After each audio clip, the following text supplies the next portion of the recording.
وبشر الذين آمنوا وعملوا الصالحات أن لهم جنات تجري من تحتها الأنهار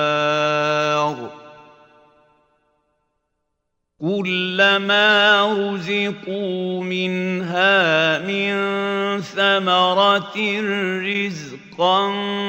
قالوا هذا الذي رزقنا من قبل وأتوا به متشابها ولهم فيها أزواج مطهرة وهم فيها خالدون.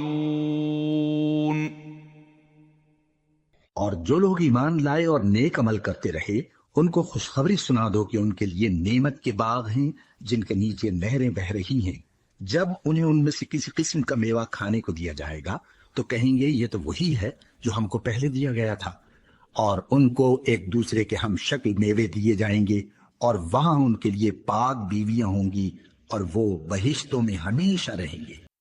And give good tidings to those who believe and do righteous deeds, that they will have gardens in paradise beneath which rivers flow. Whenever they are provided with a provision of fruit therefrom, they will say, "This is what we were provided with before," and it is given to them in likeness, and they will have therein purified spouses, and they will abide therein eternally.